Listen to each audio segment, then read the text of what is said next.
ফেসবুকের মাত্র এই একটি সেটিং যদি আপনি বন্ধ না করেন, যে কোনো ইস্যু আপনার পেজে বা প্রোফাইলে আসতে পারে।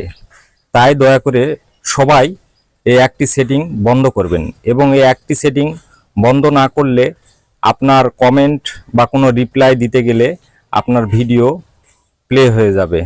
চলুন দেখা যাক কিভাবে এই সেটিংটি বন্ধ করবেন।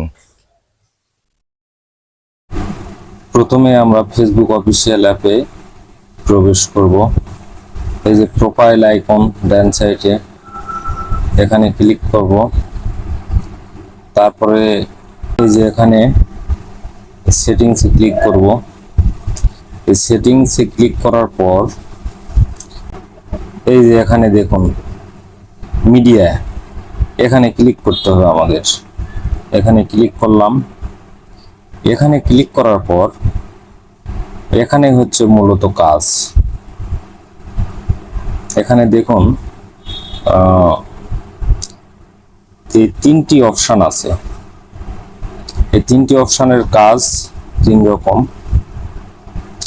আপনি প্রথমটা যদি আপনি ক্লিক করেন, তাহলে মোবাইল ডাটা বা ওয়াইফাই যেটা এখন ইউজ করা আছে, এই অবস্থায় থাকলে যে কোনো মুহূর্তে আপনার ভিডিও নিজে নিজে কমেন্টে রিপ্লাই বা আপনার যে কোনো মুহূর্তে আপনার প্রোফাইলে প্রবেশ করলে আপনার নিজের ভিডিও নিজে ওপেন হবে।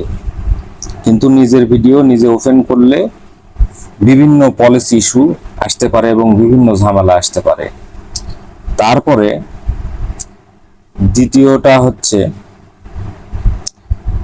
অনলি ওয়াইফাই, শুধু ওয়াইফাই দিয়ে আপনার ভিডিওটা অটো প্লে হবে, তাহলে এটাও করা যাবে না। আপনার যে কাজটি করতে হবে সেটা হচ্ছে এই যে 3 নম্বরটা, এইটা করতে হবে আপনাকে। এই 3 নম্বরটা, এই যে নেভার অটো প্লে ভিডিও, মানে কোনোভাবে আপনার অটো ভিডিও প্লে হবে না। ফেসবুকের কোনো ভিডিও আপনার কাছে অটো প্লে হবে না।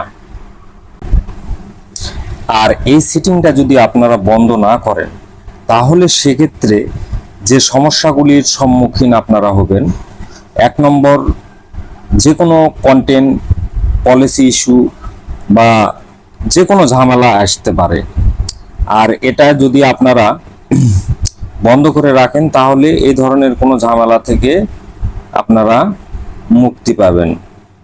তাই সবাই এই একটি সেটিং অবশ্যই বন্ধ রাখবেন। সবার জন্য অনেক অনেক শুভকামনা রইল।